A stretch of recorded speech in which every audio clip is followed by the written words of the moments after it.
keep in mind that thought plus emotion creates conviction, and conviction creates reality. Affirmations are quality ideas and quality thoughts. The quality of our thoughts reflects the quality of our life.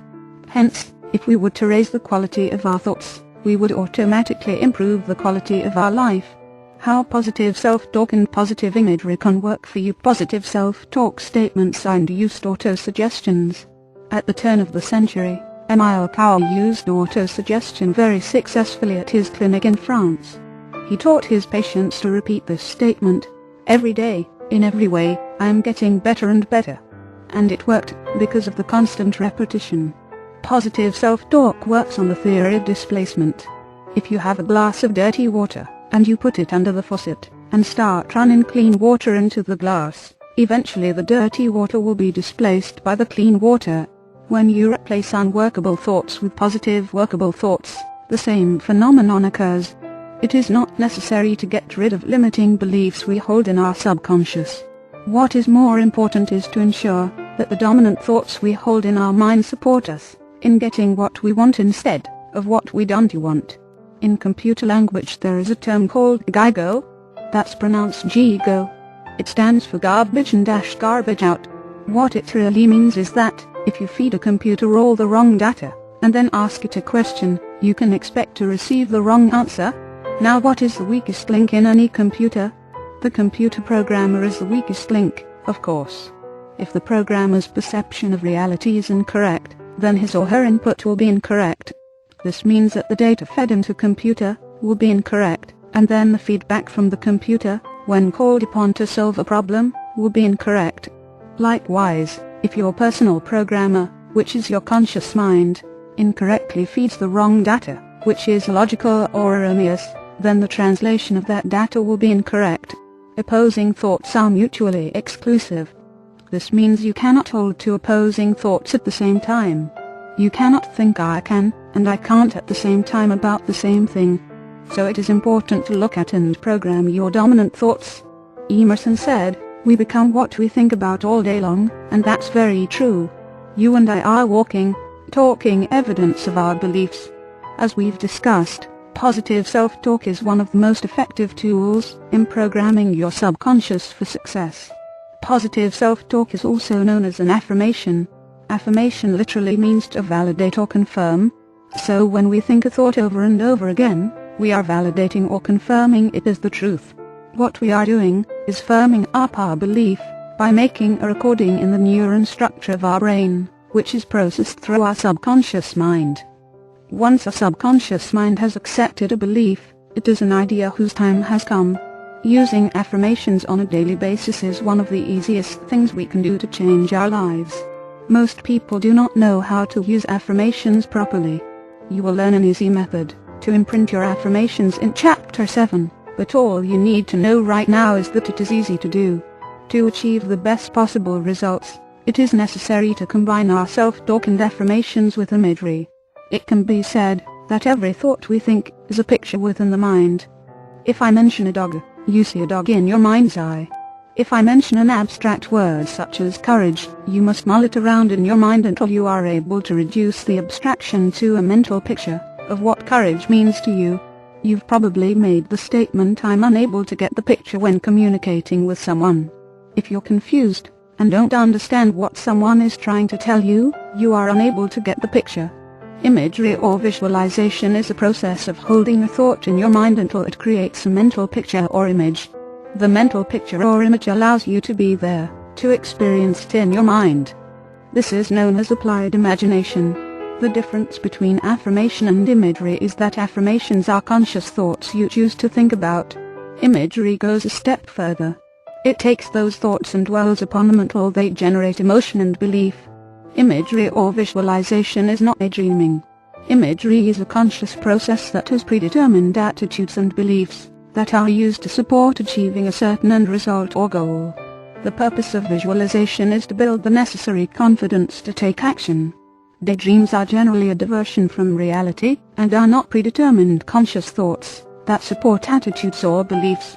The reason imagery works is that the human brain and nervous system, working in tandem, form a stimulus response mechanism, which reacts automatically to problems and challenges. Visualization records memory and develops beliefs and attitudes without the actual event even taking place. It allows us to record in our subconscious mind the data we wish to have as our version of reality. Remember, what we believe to be true is true for us. This is possible because our subconscious mind cannot distinguish the difference between an actual experience and one that is vividly imagined.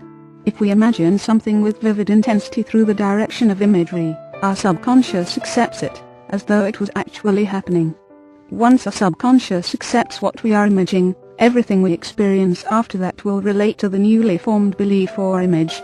Affirmation plus imagery plus emotion equals success. The key to successful imagery is to put as much emotion into the picture as possible. Arouse a deep inner desire, be enthusiastic and keep running the picture over and over again. Your present beliefs were formed by thought plus feeling. So, if you put enough emotion into your new thoughts, they will automatically cancel out the old thoughts through dominance.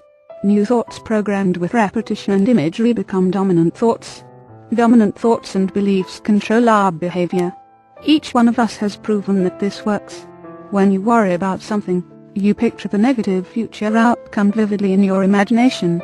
You play it over and over again. You are not using any effort or willpower. You just keep talking about and picturing the end result. Whatever you are picturing has not happened yet, but you keep forming the picture and the imagery of it happening. The fact that you have accepted that the negative outcome is possible and have constantly been replaying the picture and thinking of it as an already established fact makes the image appear more and more real. After a period of time, you automatically generate the emotions that conform to the image. You begin to experience fear, anxiety, discouragement, tension, and depression. All of this turmoil was created out of an imagined experience. It's worth repeating that worry provides no known benefit and cannot change what will happen tomorrow, but it can weaken your faith, cripple your actions, destroy your inner peace of mind, and make you feel powerless. You get what you expect. Whatever you expect to happen is determined by the thoughts you dwell upon plus the intensity of the emotions behind those thoughts.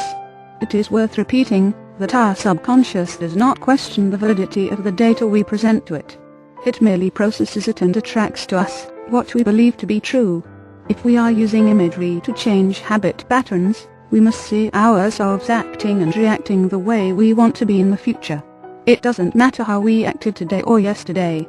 Once our subconscious gets hold of our new thought, our brain-mind functioning together through our central nervous system will take over, and we will automatically assume the new behavior patterns.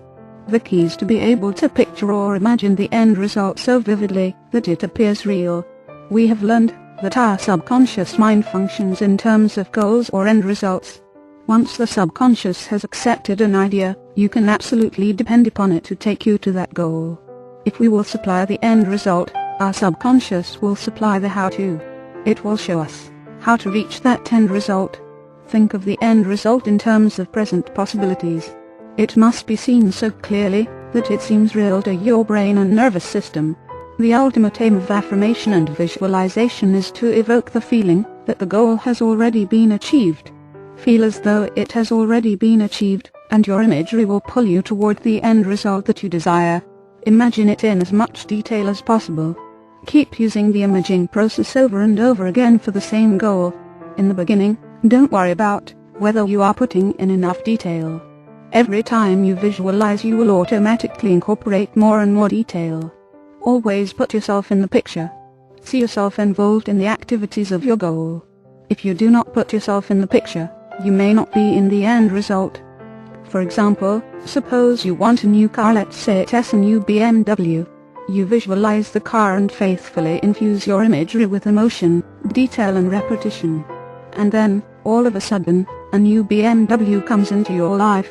You look out the window of your house, and your neighbor is driving a new BMW. You now have new BMW in your life, but you are not in it. So, make sure you identify yourself with your goal. All successful individuals have started with a picture held in their mind. They visualized and affirmed what they wanted to be, to do and to have. And then they instructed their subconscious with clarity and repetition.